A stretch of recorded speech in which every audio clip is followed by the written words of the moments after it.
하리라. 아멘. 네, 에스겔서 말씀을 이번 한 주간 읽으셨을 것입니다. 바벨론 포로기의 이야기인데요, 첫 번째 포로 이후 두 번째 포로기의 이야기를 전해주고 있습니다. 아직 예루살렘 성이 무너지려면 한 5년 정도 남았습니다. 그런데요, 이미 국력이 기울어질 대로 기울어졌으니까 유다 왕 여호야긴을 비롯한 수많은 백성들이 사로잡혀서 이미 바벨론 강 그발 강가에서 망연자실한 채 살아가고 있었습니다. 성전은 예루살렘에 있었고 에레미야는 그 땅에 예루살렘에 남아서 부지런히 하나님 말씀을 선포하고 있었습니다. 하지만 포로로 끌려온 1500km 떨어진 이 바벨론 땅이 문제인 것이죠. 깊은 혼란에 빠져있던 백성들, 왜 이방 땅에서 이런 삶을 살아야 하는지 도무지 이해가 안 되는 상황입니다. 예배도 없어지고 자신들이 선민, 하나님 백성이라고 하는 구분도 지을 수 없는 상황에 처해진 것이죠. 그때 하나님께서 에스겔을 파수꾼으로 불러내십니다. 파수꾼, 뭔가를 지키는 것이죠. 그런데 여러분, 이 백성들 입장에서는 뭐 지킬 게 있어야 지키지, 다 뺏겼고 다 잃어버렸는데요. 그런데 하나님은 다 무너진, 다 사라진 소망 속에서 어떻게 살아남을지 고민하고 있던 백성들에게 이 에스겔을 통해서 말씀을 주시면서 지켜주신다는 말씀을 위로의 말씀으로 허락해 주십니다. 여러분, 오늘 또 하나님 우리의 모든 것들을 지키시는 줄 믿으시기 바랍니다. 내가 건강이 좀 약해지고 기억력도 조금 없어지고 또 여러 가지 삶의 정황들이 좋은 일보다는 나쁜 일들이 생길 때가 있습니다. 여러분, 그때 이 말씀을 꼭 기억하셔야 됩니다. 절망 속에 주저앉은 자들, 죄에 무감각해진 공동체, 하나님의 뜻을 잃어버린 백성들에게 하나님이 에스겔을 통해 주신 말씀이라는 것이죠. 이스라엘은 단순히 국가를 잃은 게 아닙니다. 이미 그 전부터 정체성, 하나님을 예배하는 하나님의 백성이라는 정체성을 상실했기 때문에 결국 그 결과가 멸망으로 이어지게 된 것이죠. 그런 이들에게 하나님이 묻습니다. 하나씩 잃어갈 때에 과연 너가 지켜야 할 것은 무엇인가 하는 것입니다.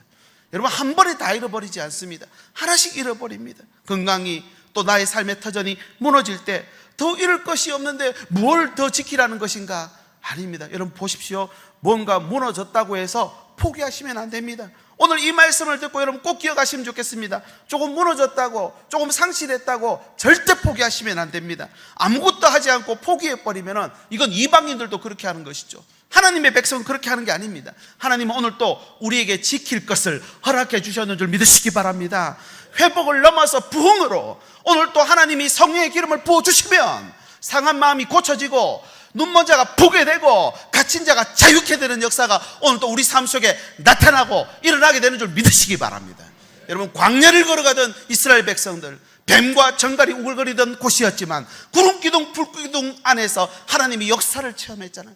여러분, 이것이 하나님 나라의 이야기가 되고 하나님 나라의 노래가 된다고 했습니다. 여러분, 오늘 우리가 살아가는 시대를 보십시오.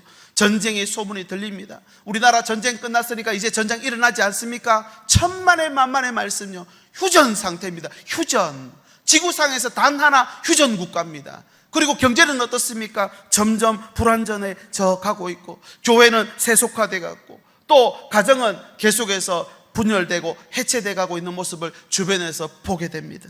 하지만 이보다 더 심각한 건 영적으로 무감각해지고 또 진리에 대한 신묵을 가지고 있는 것입니다. 주변을 한번 돌아보십시오. 모두가 자기 살 길만 찾고 있습니다. 아니, 예전에 그런 TV 프로그램이 있었죠. 누가 잘하나, 더 멀리, 더 높이, 누가 더 올라가라, 그거 찾고 있습니다. 어떤 가수가 이런 노래로 각사를 넣었죠. 어디가 숲인지 어디가 늪인지 그 누구도 말을 하지 않네. 그래서 우리 자녀들은 자기 소견에 옳은 대로 살아갈 수밖에 없는, 자기 살 길만 찾고 있는 이 현실 말입니다. 어떤 이야기에 이런 예화가 있더라고요. 화물열차가 100km 속도로 달리고 있어요. 기관사는 아주 숙련된 조종사고요, 화물열차는 최신형입니다. 그런데 문제는 홍수로 인해 몇 킬로 앞에 철길이 끊어져 있었던 것입니다. 딱 한 사람 그 열차를 멈출 수 있습니다. 누굽니까? 관제사. 그런데 이 관제사가 다른데 한눈이 팔려서 그 수킬로 앞에 떨어져 있는 끊어진 철길을 못 보았다는 것이죠. 결국은요, 이 열차가 전복되고 말았다는 것입니다. 후에 사람들이 이렇게 결론을 내립니다. 기관사 문제도 아니고 열차 문제도 아니었다. 거기에 파수꾼, 지키는 사람이 없었기에 이런 일이 벌어지고 말았다라는 결론이었습니다. 여러분, 이 시대를 볼 때 어떤 마음이 드십니까? 유능한 사람, 높은 사람, 가진 사람 많습니다만, 여러분, 파수꾼, 방향을 잡아줄 사람, 무너지는 생명을 지켜내는 사람이 어느 때보다도 필요한 시대입니다. 여러분, 오늘 예배를 드리며 우리가 하나님의 말씀을 받아 기름 부음 받으면 여러분, 하나님이 주시는 파수꾼 사명을 회복하셔서 여러분의 가정 지켜내실 수 있기를 예수님의 이름으로 축복합니다. 우리 삶의 터전 또한 하나님의 말씀이 임하면 바벨론 1500km 떨어진 그발 강가에서도 하늘의 문이 열려 하나님의 음성을 듣고 그 말씀을 받았더니 백성들이 그 삶을 지켜내더라는 것입니다. 여러분, 세상은 겉으로 보기에 잘 돌아가는 것 같습니다. 나 없어도 잘 돌아가는 것 같아요. 하지만 내면은 어떻습니까? 방향을 잃고 점점 무너져 가고 있습니다. 그렇게 여러분, 오늘 또 무너져가는 세상을 보면서, 아니, 무너져가는 내 인생, 나의 건강, 나의 삶의 터전을 보면서 무슨 생각을 하며 살아야 될까요? 포기하지 말라는 것입니다. 과연 그럼 이 상황 속에 나는 무엇을 중요하게, 무엇을 지키며 살아가야 할 것인가를 고민해야 됩니다. 잃어갈 때, 뭔가 무너졌을 때, 기대가, 소망이 무너졌을 때, 하나님은 오늘 또 능력 있는, 소유가 많은 그런 사람보다도 지켜낼 수 있는 그 한 사람을 찾는다는 것입니다. 그래서 오늘 이 에스겔을 바벨론 그발 강가에서 불러내시며 지키는 자의 사명을 주는데, 그게 바로 파수꾼입니다. 지키는 자에게 그럼 필요한 게 뭔가? 오늘 세 가지 나오는데요. 첫 번째, 시선입니다. 고도를 높여라, 이런 말이 있죠. 고도가 높아지면 위에서 많이 넓이 깊이 볼 수 있다는 것입니다. 하나님의 시선을 가져야 된다는 거죠. 지금 이스라엘 백성은 자신의 죄를 깨닫지도 못하고 있어요. 정말 최악의 상황입니다. 왜냐하면 심판을 받는데 그게 심판이 모르고 앉아 있으면 이보다 더 최악의 상황은 없는 것이죠. 지금 이스라엘이 그런 상황입니다. 그래서 하나님이 내 입의 말을 듣고 나를 대신에 깨우칠 사람을 불러내십니다. 이게 에스겔입니다. 오늘 읽은 말씀 17절 같이 볼까요? 시작. 인자야, 이스라엘 족속의 파수꾼으로 세웠으니. 아멘. 고대 이스라엘에는 파수꾼의 역할은 성벽 망대에 올라서 멀리서 오는 적의 군대나 위험을 가장 먼저 확인하는 역할을 맡았습니다. 그래서 이 구절을 성경학자들 이렇게 해석합니다. 파수꾼의 시선이 흐려지면 공동체는 어떻게 된다고요? 무너진다. 단순히 감시의 차원이 아니라 공동체의 생명을 지켜내는 아주 중요한 의무가 파수꾼에게 있다는 것입니다. 파수꾼의 이 원어는 지켜다, 살피다, 경계하다, 이런 의미를 담고 있는데 단순히 정보 수집이나 관찰자의 입장이 아닙니다. 조금 더 높은 곳에서 하나님의 관점으로, 하나님의 시선으로 그곳을 볼 수 있는 그런 어떤 통찰, 능력을 말합니다. 이 단어는 단순히 살피는 것을 넘어서 어디를 보느냐, 어떻게 보느냐, 어떤 관점으로 보느냐, 내 가정을 볼 때, 내 삶을 볼 때, 세상의 모습을 볼 때 똑같이 거기서 같은 눈높이로 보면 다 같이 무너집니다. 그런데 조금이라도 멀리 볼 수 있고 깊이 볼 수 있으면 살 방도를 마련하는 것이죠. 17절 가볼까요? 그래서 하나님이 너는 내 입의 말을 듣고 나를 대신하여 그들을 어떻게 하라고요? 깨우치라. 깨우치다라고 하는 이 말은 하나님께서 오늘 또 우리에게 다른 것들을 보게 한다는 것입니다. 파수꾼에게 요구하는 것은 세상의 시선이 아닙니다. 세상은 외모를 봅니다. 실력을 봅니다. 소유로 우리를 판단합니다. 그죠? 우리도 사람의 시선은 겉모습을 봅니다. 아이고, 옷이 왜 그렇습니까? 아이고, 얼굴이 좀 못해지셨네요. 얼굴부터 보시죠. 그렇게 겉모습만 보면 지금 남유다는요, 실패한 인생입니다. 실패한. 포로로 끌려왔고 다 잃어버렸잖아요. 노예 생활을 하고 있습니다. 반면에 하나님은 그 백성들을 향해 중심을 보십니다. 하나님의 시선은 다르다는 것입니다. 실패한 인생 아니라는 거죠. 사무엘상 16장 7절 제가 여러 번 읽어드렸습니다. 여호와께서 사무엘에게 이르시되 그의 용모와 키를 보지 말라. 내가 보는 것은 사람과 같지 아니하니 사람은 외모를 보거니와 나 여호와는 무엇을 본다고요? 중심 본다는 것입니다. 내 중심. 사무엘은 용모와 키를 보고 엘리압 큰 형을 택하려고 했지만 하나님의 시선은 중심이었습니다. 아버지의 양을 끝까지 달려가서 곰의 입에서, 사자의 입에서 아버지의 양을 지키려고 하는 그 다윗의 중심을 보고 거기에 시선이 머물러 계셨다는 것입니다. 또 다른 예가 누가복음에 나옵니다. 21장에 보면 과부의 두 랩돈 이야기입니다. 사람들은 부자의 헌금을 하는 모습을 보고 감탄합니다. 왜냐하면 당시에 헌금을 넣으면요, 이렇게 돌아서 떨어지게 했습니다. 그러니까 많은 돈을 보면은 돈이 내려갈 때 한참 걸립니다. 감탄을 합니다. 많은 헌금을 하니까. 근데 과부는 2렙돈밖에 안 했으니까 금방 들어가고 말았겠죠. 그런데 예수님의 시선은 다릅니다. 누가복음 21장 3절 이르시되 내가 참으로 너희에게 말하노니 이 가난한 과부가 다른 모든 사람보다 많이 넣었도다. 왜 그렇습니까?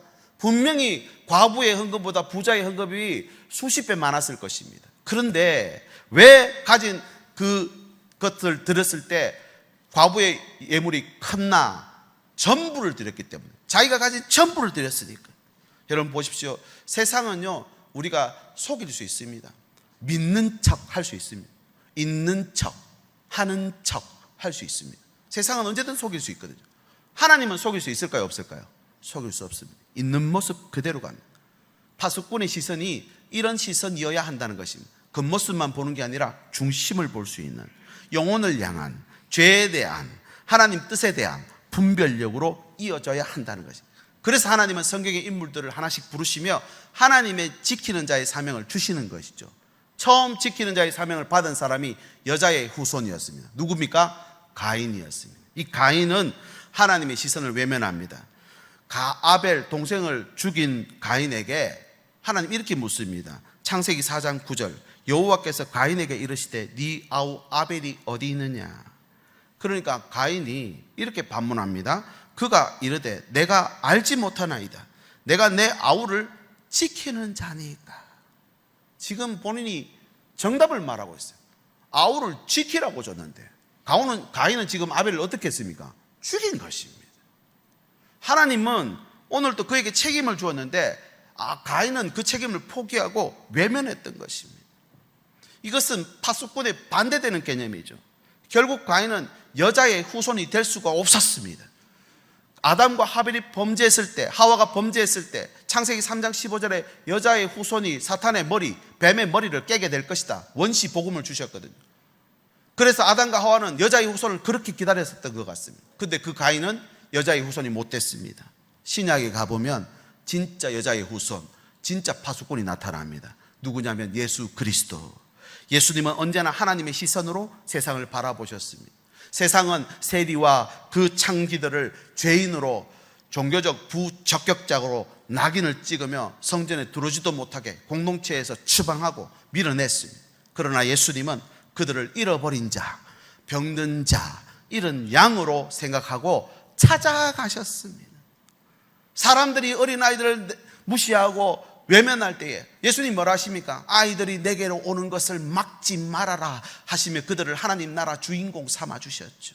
그렇게 예수님은 십자가에 올라가셔서 온 세상을 지켜내는 파수꾼의 사명을 완수하셨습니다. 이후에 실패한 베드로를 찾아가시죠. 그리고 이 베드로가 3번이나 부인했던 것과 마찬가지로 요한복음 21장에 보면 똑같이 3번을 물으십니다. 네가 나를 사랑하느냐. 처음에는 대답을 했지만 두 번째, 세 번째 물으실 때 베드로가 근심합니다. 예수님의 의도를 파악한 것이죠. 내가 3번 저주했으니 3번 다시 물으시며 그 입에서 예수님이 나의 주인이시고 내가 예수님 진짜 사랑하는지 입으로 고백하게 만들었던 것입니다.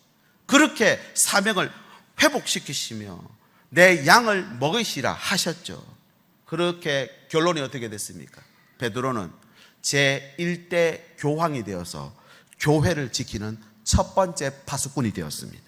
이 말은 단순히 에스겔에게만 주는 말씀이 아닙니다. 오늘 또 우리를 각자의 자리에서 지키는 자, 파수꾼으로 불러주셨는 줄 믿으시기 바랍니다. 부모는 자녀를 지켜내는 파수꾼이고, 우리 직분자들은 교회를 지켜내는 파수꾼이고, 성도들은 이웃과 세상을 지켜내는 파수꾼으로 세상에서 불러내 교회로 삼아주셨는 줄 믿으시기 바랍니다. 오늘 주변을 보십시오. 많은 가정들이 위기에 처해 있습니다. 우리 자녀들 세상의 가치관에 물들어가고 교회가 이전만 못하다 하는 말이 있죠. 믿음도 그렇고요, 신앙도 그렇습니다. 하나님을 향한 또 그런 헌신도 마찬가지입니다. 성도들 사이에 사랑이 식어간다고 말합니다. 뭐 다 힘든데, 다 그렇게 살아가는데, 세태가 그렇게 흘러가는데, 여러분 이렇게 볼 것이 아니라 하나님의 시선으로 그 곳을 보며 하나님 앞에 나가는 게 중요합니다. 멀리 높이 보면 살 방도를 마련할 수 있습니다. 시선이 바뀌면 해석이 바뀝니다. 해석이 바뀌면 행동이 바뀌고요. 행동 바뀌고 나면 결과도 바꿔진다는 것입니다. 그러므로 끝나도 끝난 게 아니에요. 파수꾼의 시선이 있다는 것은 회복에 시작됐다는 것입니다. 그발강가 모든 걸 포기하고 절망 가운데 있던 백성들에게 에스겔에게 파수꾼의 사명을 주며 하나님의 시선이 그를 통해 회복되니까 여러분 하나님의 회복이 그 땅 가운데도 일어나더라는 것입니다. 이스라엘 백성들이 이 예루살렘만 하나님이 계시고 예루살렘만 예배가 있고 예루살렘에만 구원받은 백성이 있는 줄 알았는데 1500km 떨어진 그곳에도 하나님의 시선으로 보기 시작하니까 하나님의 역사가 그곳에서도 일어난다는 것입니다. 오늘도 저와 여러분의 삶의 현장에도 하나님의 역사가 일어날 수 있게 예수님의 이름으로 축복합니다. 어떻게 해요? 하나님의 시선으로 볼 때 그렇습니다. 하나님의 시선. 이 파수꾼은 제일 먼저 망대에 올라가 있으니까 제일 먼저 보는 사람입니다. 우리 가정의 문제를 제일 먼저 보는 사람입니다. 저 사람의 미래를 제일 먼저 보는 사람입니다. 이 땅에 하나님의 역사를 제일 먼저 보는 사람이 파수꾼이라는 것입니다. 하나님의 눈으로 보고 하나님 말씀으로 깨닫고 그 말씀을 지켜내는 사람. 저와 여러분이 한 사람 한 사람이 우리의 삶의 현장에서 하나님의 시선을 회복한다면 우리 가정도 지켜내는 줄 믿으시기 바랍니다. 우리 삶의 현장도 우리가 섬기는 공동체도 지켜낼 수 있게 되는 줄 믿습니다. 이 시선이 그만큼 중요합니다. 두 번째는요, 지키는 자에게 필요한 게 경고입니다. 경고. 바벨론의 포로가 되어서도 백성들은 깨닫지 못했다고 했죠. 우리가 하나님의 백성인데 설마 이대로 망하겠는가? 이전에도 위 상황 있었으니 이번에도 넘어갈 거야 라고 안일하게 생각하며 그곳에 있었다는 것입니다. 그래서 그런 사람들에게 경고는요 쉽지 않습니다. 왜냐하면 사람들이 경고를 싫어하거든요. 이후에 에스겔 말씀 이후로는 이제 소선지서가 계속 이어질 겁니다. 선지자들이 경고를 계속합니다. 하나님의 말씀을 선포하죠. 근데 그 선지자들을 비난하고 배척하고 때로는 생명의 위협을 감수해야 되는 상황까지 들어갑니다. 그럼에도 불구하고 하나님 오늘 에스겔에게 이렇게 말씀합니다. 18절 가령 내가 악인에게 말하기를 너는 꼭 죽으리라 할 때에 네가 깨우치지 아니하거나 말로 악인에게 일러서 그의 악한 길을 떠나 생명을 구원하게 하지 아니하면, 여러분 조금 복잡해 보이는 말씀이지만 위험하다 조심해라 말 안 해주면 자동차가 지나가는데 거기 위험해요 조심해서 가십시오, 아니면 사람이 지나갈 때 조심하십시오 이 말 안 하면 이 뜻입니다. 깨우치다라는 말은 빛을 비추다, 주의를 주다, 경고를 말하는 거죠. 이 경고의 의무를 소홀하는 것은 단순한 무책임이 아닙니다. 이 학자들이 뭐라고 이 구절을 해석하느냐면 이렇게 되어 있습니다. 파수꾼이 나팔을 불지 않는 것은 단순한 소극적 태도가 아니다. 그것은 공동체를 재앙으로 몰아넣는 적극적 뭐라고요? 죄라는 거예요. 그 죄라는 것이죠. 직무유기라고 하죠. 경고의 의무. 이 경고의 의무를 수행하면은 그럼 어떻게 됩니까? 마치 어둠 속에 등불을 비추듯이 위험을 피하게 만드는 한 줄기 빛이 된다는 것입니다. 오늘 우리가 하나님께 받은 이 말씀은 우리 가정에, 우리 자녀들에게, 우리의 삶 속에 한 줄기 빛이 되어야 될 줄 믿습니다. 이게 경고라는 것입니다. 그래서 성경에는 경고가 심판의 어떤 메시지로 전해집니다. 요나에게 하나님께서 니느웨에 대한 심판의 메시지를 담아주면서 거기 가서 선포하라 합니다. 요나는 근데 니느웨를 원수 나라였기 때문에 싫어합니다. 그래서 어디로 도망갑니까? 다시스로. 도망가다가 풍랑을 만나서 물고기 뱃속에 3일 들어가 있죠. 물고기 뱃속에서 3일 있다 나온 다음에야 니느웨로 들어가 선포합니다. 요나서 3장 4절 요나가 그 성읍에 들어가서 하루 동안 다니며 외쳐 이르되 40일이 지나면 니느웨가 무너지리라 하였더니, 원래 이 성읍은 3일 길을 걸어야 되는 큰 성읍이라 했습니다. 근데 하루 3분의 1만 갔다는 말입니다. 그런데 이 요나는 이 말씀을 전하면서 돌아오기보다도 이 말씀대로 되기를 바라고 원했습니다. 그런데 이 말씀을 듣고 왕으로부터 백성들에 이르기까지 모두가 죄를 무릅쓰고 하나님 앞에 회개하고 나오니까 심판이 멈춘 거예요. 요나는 마지못해 경고를 했는데 이렇게 회개하며 나오고 심판이 멈추니까 요나가 싫어하는 거예요. 내 뜻대로 안 됐다는 거죠. 그래서 요나서 4장 1절에 보니까 요나가 매우 싫어하고 성내며 이렇게 되어 있습니다. 성내는 정도가 아니라 요나서 4장을 읽어보면요, 그들이 회개하는 모습을 보고 요나가 나를 죽여주십시오 이럽니다. 하나님 앞에. 나 저 꼴 못 보겠습니다 이 말이죠. 그 다음에 그 재앙이 내리는 걸 보려고 언덕 위에 올라가 앉아 있었는데 햇빛 때문에 뜨거워 죽겠어요. 박넝쿨을 탁 보내주셔가지고 박넝쿨 밑에 가서 너무 좋은 거예요. 근데 갑자기 박넝쿨이 다 말라 죽어버려요. 그러니까 요나가 또 뭐라 하냐면 또 죽여주십시오 이럽니다. 그때 하나님 뭐라 하느냐면 하찮은 박넝쿨도 네가 귀하게 여기는데 니느웨에 이렇게 많은 백성들 내가 귀하게 여기는 것이 마땅하지 아니하냐라고 묻는데 요나가 대답을 안 합니다. 아니하냐, 이게 요나서의 마지막 구절입니다. 대답 자체를 안 합니다. 경고가 하나님의 심판으로 이어지기 바랬던 요나의 마음, 그러나 하나님은 경고를 돌아오는 기회로 만드시기 위해 경고의 말을 파수꾼에게 주셨다는 것입니다. 결국 하나님 앞에 죄의 심각성을 깨닫고 하나님의 뜻에 회개하며 돌아오게 만들 사람이 필요하셨던 것이지 심판이나 징계는 하나님의 뜻이 아니었습니다. 반면에 예수님은 심판에 대해 경고를 회피하지 않았죠. 회개하라 천국이 가까웠다라고 하시면서도 하나님의 말씀, 하나님 나라를 선포하며 심판을 선포하십니다. 그래서 누가복음 13장 3절에 너희도 만일 회개하지 아니하면 다 이와 같이 어떻게 되리라? 망하리라. 유다 백성에게 준 거예요. 유다 백성에게. 근데 이걸 안 받아들인 것이죠. 특히 바리새인과 서기관들을 향해서는 마태복음 23장에는요 화가 있으리라를 7번 반복하십니다. 7번이나 계속 그렇게 하나님은 경고를 하십니다. 이 경고에는 사랑의 경고입니다. 회개의 초대입니다.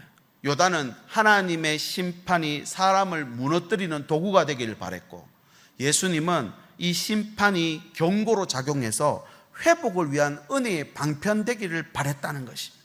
여러분 오늘 또 저와 여러분에게 주시는 이 세상을 향한 메시지는 회개의 방편, 은혜의 방편으로 작용하게 되는 줄 믿으시기 바랍니다. 복음은요 그래서 좀 불편한 진실이 될 수도 있습니다. 오늘 이 말씀 경고하라, 파수꾼은 경고하는 사명이다. 오늘 집에 가셔서 온 가족들이 나와서 예배하면 참 좋죠. 근데 그러지 못한 가정 있으시죠? 안 온 남편한테, 안 온 자녀들한테 경고 망한다, 화가 있으리라 7번 이야기하면 어떻게 될까요? 전쟁이 일어납니다. 전쟁. 그러니 지혜와 용기가 필요한 것이죠. 그럼 어떻게 이 경고를 전달할까? 말로만 하면 안 됩니다. 내 행동과 내 삶으로 보여주는 경고가 돼야 돼요. 이게 파수꾼의 모습입니다. 여러분 부모는 자녀에게 진리를 말해야 됩니다. 어렵지만 단순히 공부 잘하고 착하게 살라가 아니라 죄와 회개 그리고 구원에 대해 설명해 줄 수 있어야 됩니다. 이게 파수꾼의 역할입니다. 우리 어린 자녀들이 길을 잃기 전에 여름 사역을 우리 모든 부서에서 감당하고 있습니다. 왜 그러냐? 길을 잃어버리기 전에 생명의 말씀으로 깨우치고 경고하게 만드는. 그래서 교회에서 하나님의 말씀을 선포할 때도 복 그렇게 해서만 안 됩니다.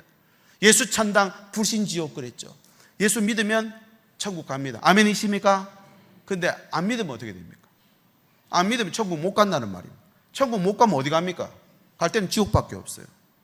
그래서 이것은 복음의 양면성이라 합니다. 복음이 선포될 때 믿으면 천국 가지만 믿지 않으면 천국 못 갔다는 말이 포함돼서 나간다는 것이죠.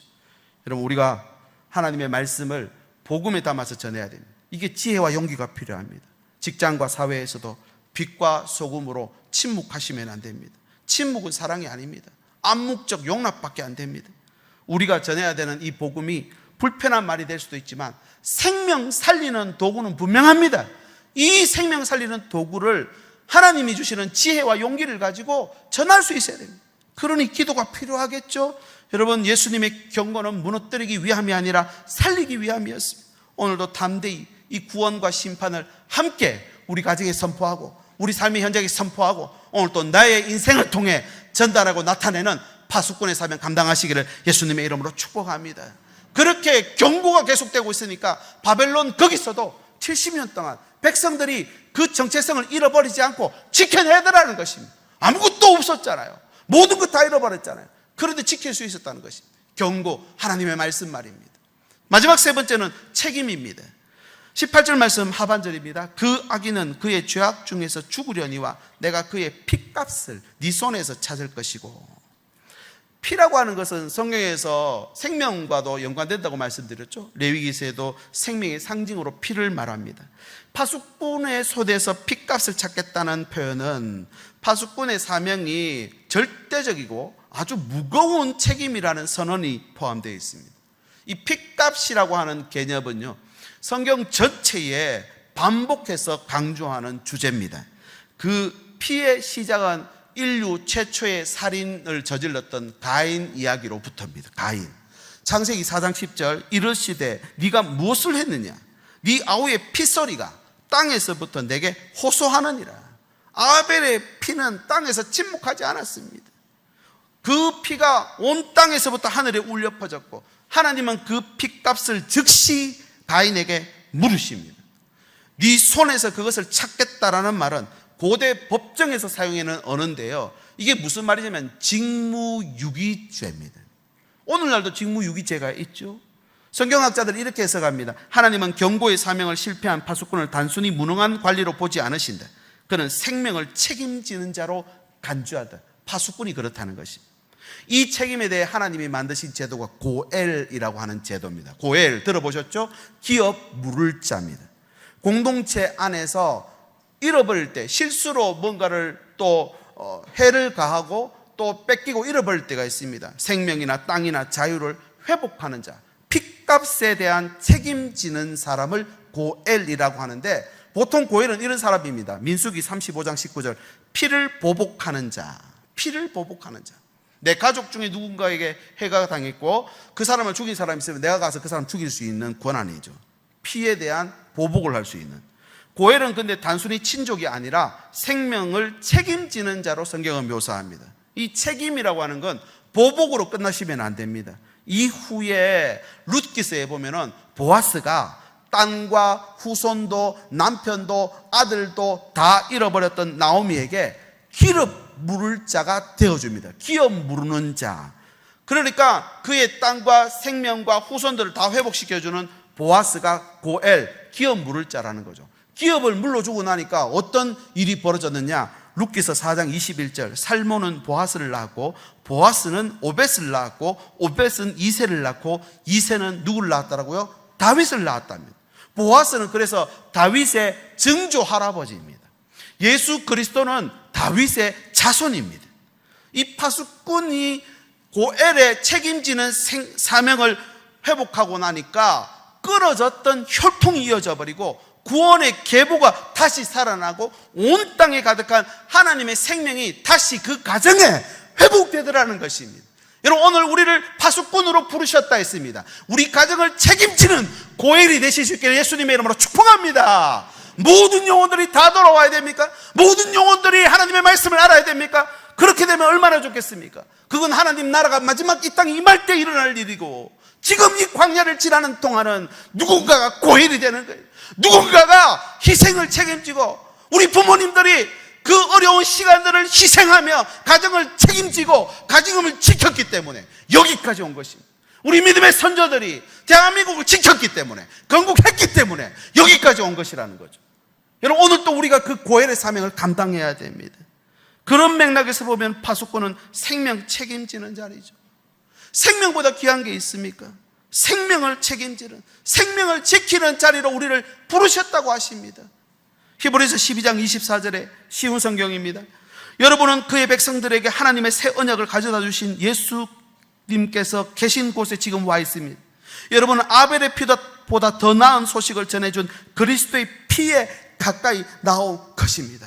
아벨의 피는 자신의 생명만 책임져야 되지만 예수님은 온 세상 모든 생명을 책임지는 피 앞에 우리가 와 있다는 것입니다.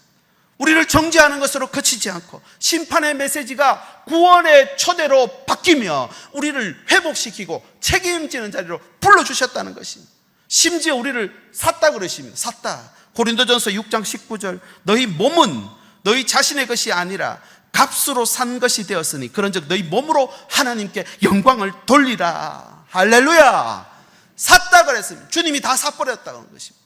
책임졌다는 것입니다. 파수꾼은 하나님 말씀을 대언하는 자요, 공동체의 고엘이고 단순히 지키는 자가 아니라 이 파수꾼 에스겔은 이스라엘의 생명과 재산을 그곳 바벨론에서도 70년 동안 지켜낼 수 있도록 주신 하나님의 구원의 방편이었다는 것입니다. 하나님의 구원의 방편으로, 우리 가정의 구원의 방편으로 저와 여러분을 파수꾼으로 세워주셨는 줄 믿으시기 바랍니다. 여러분, 에스겔에게 주신 책임이었습니다. 이것이 성경의 가장 중심되는 주제, 구원으로 이어집니다. 능력이나 조건에 대해서 그 사람이 구원받는 게 아니에요. 내가 고엘이 되어서 그 사람의 생명 책임지면 그 자녀들 구원받는 줄 믿으시기 바랍니다. 이것이 고엘입니다. 예수님의 은혜로 우리가 구원받은 것처럼 오늘도 그 자녀를 향한, 그 영혼을 향한 기도를 멈추시면 안 됩니다. 전적으로 하나님의 은혜로 주어지는 선물이기 때문에. 그런데 이 구원이 우리가 종종 먹고 사는 문제로 망각할 때가 있습니다. 그때 여러분 이 말씀을 꼭 기억하십시오. 아벨의 피가 땅에서 울려 퍼집니다. 호소합니다. 지금도 세상에 구원받지 못한 영혼들의 피가 호소하고 있다는 사실. 예수님은 피값을 대신 지불하며 우리의 구원 베푸셨습니다. 책임을 다한 파수꾼은 요한계시록에 가면 하나님의 영광을 얻게 될 것이다 그랬습니다. 화재의 현장에 100일 된 어린 아기만 살아남았대요. 소방관들이 들어가 보니까 엄마가 아기를 꼭 품에 안은 채 다 불에 타고 말았다는 것입니다. 이게 파수꾼입니다. 끝까지 지키리라. 오늘 예배를 통해서 내 가정은 내가 끝까지 지키리라. 내 남편 내가 지키리라. 내 아내, 내 자녀 내가 끝까지 책임지리라. 이게 진짜 부모죠. 아멘이십니까? 그렇다면 공동체도, 이 땅도, 내가 생각하고 사랑하는 그 모든 것들도 끝까지 여러분 책임지고 지켜내실 수 있기를 바랍니다. 이것이 파수꾼입니다. 부모는 자녀의 영혼을 위한 고엘이 되어야 되고, 우리 직분자들은 교회를 위한 고엘이 되어 주십시오. 성도들은 세상 속에서 복음 전하는 고엘이 되어야 됩니다. 권리만 주장해갖고는요 절대 역사가 일어날 수 없습니다. 하나님이 주시는 희생을 감내할 때에 담임 목사도 사역자들도 교회를 위해서, 성도들을 위해서 희생 감내할 때, 그때 생명 역사가 나타나는 것이죠. 이 책임을 통해서 구원이 흘러갑니다. 이 은혜가 우리 가정에 흘러가면 살아나게 되는 줄 믿으시기 바랍니다. 잃어버린 영혼이 돌아오고 죽어가던 내 병든 육신도 다시 회복되고 살아나게 되는 줄 믿으시기 바랍니다. 부디 이 뜨거운 여름 우리 모두 책임 다하는 파수꾼 되셔서 생명 사역 감당하시고 생명 일으키고 생명 불어넣는 이번 한 주간의 삶이 되시길 예수님의 이름으로 축복합니다. 이제 말씀을 정리합니다. 환경과 처지 때문에 절망하면 안 됩니다. 그들은 1500km 떨어진 그발 강가에서도 이 말씀을 받고 일어났습니다. 소유가 아니라 존재입니다. 다 잃어버려도 내가 어떤 존재인지만 기억하면 됩니다. 환경이 아니라 하나님 말씀과 명령에 반응하시고 하나님의 시선을 가지고 하나님의 말씀으로 경고하고 하나님 주신 생명의 책임을 끝까지, 그 가정의 책임, 그 공동체에서 책임, 내 삶에서의 책임을 끝까지 감당하는 저와 여러분 되시길 예수님의 이름으로 축복합니다. 이 시간 같이 한번 기도하면 좋겠습니다. 내게로부터 눈을 들어 주를 보면 주님의 일이 시작됩니다. 이 작은 마음을 돌이켜서 하늘의 꿈을 꾸게 될 때에 모든 시선을 주님께 드리고 살아계신 하나님을 오늘도 내 삶 속에 선포할 때 주의 역사가 시작될 거라 했습니다. 황폐한 땅 한가운데서도 주님의 마음을 알게 되었던 그들은 돌아와서 국가가 아니라 성전을 세우고 성벽을 세워 하나님의 은혜를 만들어가기 시작하더라는 것입니다. 오늘 또 우리 삶에 무너지고 잃어버리는 것 볼 때마다 좌절되고 절망이 됩니다. 포기하지 마십시오. 지켜야 될 것 있다는 것 기억하시며 내 시선을 고도를 좀 높이서 보시고 또 하나님 주신 경고의 말씀을 가지고 오늘 또 내 삶도, 우리 가족들도, 우리 자녀들도 그렇게 만들어 가시고, 그리고 하나님 주신 책임 다하는 내 삶이 되게 인도하여 주옵소서. 우리 함께 기도하시고 이 찬양 드리겠습니다. 하나님 아버지 감사합니다. 오늘 이 파수꾼 지키는 자가 되라고 오늘 또 에스겔을 불러내신 것처럼 오늘 또 우리 삶 속에서도 하나님 지키는 자로 우리를 부르신 줄 믿습니다. 주님 주시는 시선으로 이 세상을 바라보며 하나님의 말씀으로 경고하며 하나님의 마음으로 생명을 책임지는 자리로 갈 수 있도록 인도하여 주시옵소서. 각자에게 주신 사명 외면하지 않고 순종하는 자로 생명을 풀어놓고 생명사에 감당하고 생명을 만들어가는 오늘 또 우리의 삶이 될 수 있도록 주께서 함께하여 주시옵소서. 예수님의 이름으로 기도드립니다. 아멘. 우리 모두 자리에 일어나셔서 함께 이 찬양 믿음으로 선포하겠습니다.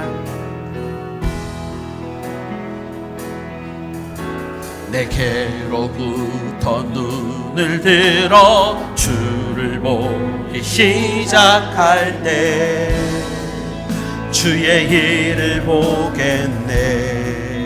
내 작은 마음 돌이키사 하늘에 꿈꾸게 하네. 주님을 볼 때, 주님을 볼 모든 시선을 주님께, 시선을 주님께 드리고 살아계신 하나님을 느끼 내 삶은 주의 역사가 되고, 삶은 주의 역사가 되고 하나님이 일하기 시작한 2절입니다. 성령이 나를 변화시켜 모든 누명 사라질 때 주의 일을 보겠네. 아무리 황폐한 땅 한가운데서도, 황폐한 땅 한가운데서 주님 마음 알게 되네. 주님을 볼 때 우리 두 손 높이 들고 고백합니다. 모든 시선을 주님께 드리고 전능하신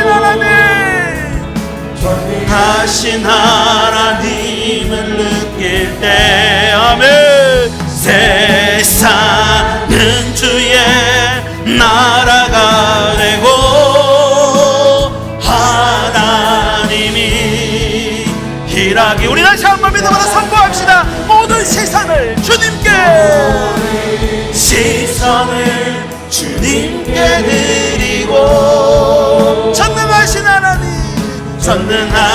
하나님을 느낄 때 세상은, 우리 가정도, 우리 자녀들도, 우리의 삶도, 아멘. 하나님이 일하기 시작하네. 하나님이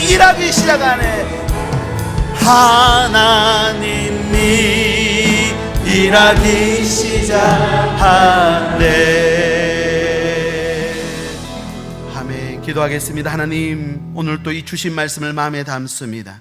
아무리 힘들고 어려운 시간을 지나는 자리라 할지라도 지켜야 할 것이 있다고 하신 하나님, 오늘 또 우리에게 주신 이 삶의 터전을, 하나님 주시는 믿음을, 하나님 주신 약속을 하나님 지키며 살아갈 수 있도록 인도하여 주시옵소서.